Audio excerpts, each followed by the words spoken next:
I never expected to be where I am today in my career.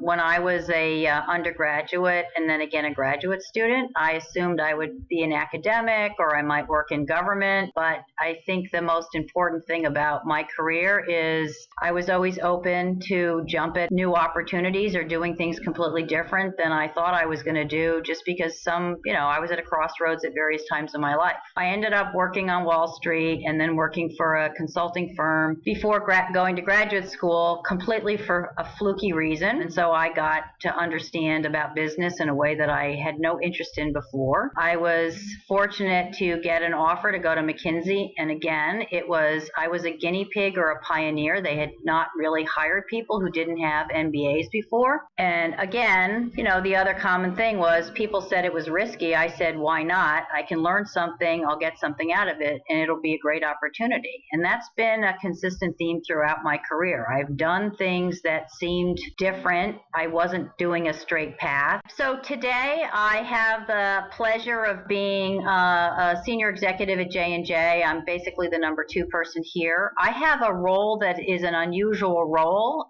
It's never existed in the company before, and that's part of the reason why it exists is because we're in this transformation of the company to continue to drive growth. So I have responsibility for 2 of our businesses, both our consumer business and our consumer medical device businesses. Those both needed massive turnarounds, and now they're both growing above the market. I also have responsibility for a lot of our operating infrastructure. So all of supply chain, which is one of the largest supply chains in the world, technology, and also the transformation of all our back office things like HR, finance, procurement, all of those things. So that's also in my wheelhouse. And then I have a role in the organization around driving innovation and doing things in a very different way. Design, health and wellness, and technology as it relates to innovation. About 2/3 of all the employees at J&J work for me. Which is how many out of how many? We have about 125,000 employees in total. So I have over 80,000 people work for me. One of your skills is you know every 80,000 employee by name. Not everyone, but I actually know the vast majority of them because one of the things that I've learned early on in my career is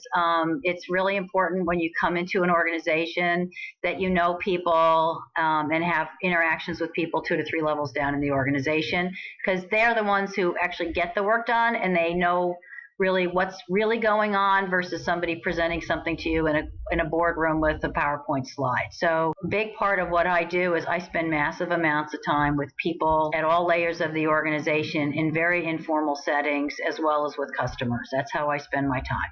Fantastic. And you're also on an external public company board. So I am on the board of Microsoft. Interestingly, little factoid, Microsoft and J&J are the only 2 AAA rated companies left in the Fortune 500. So it's kind of it's a privilege and an honor, but it's a little daunting, hopefully under my tenure, neither of them will drop off that list. And I also, which is also something that I've done throughout my career, is I have been actively involved in nonprofit boards as well, which is a huge learning for people, particularly early on in their career. It's a big piece of advice to me. By the time you're 30, get yourself on a nonprofit board because you'll learn a lot about how organizations function, what really happens in boardrooms, even if it's a nonprofit, and you'll actually build a network of people that can help you. And, maybe they do very different things than you do, but they'll get to know you and they can help you in ways throughout your career.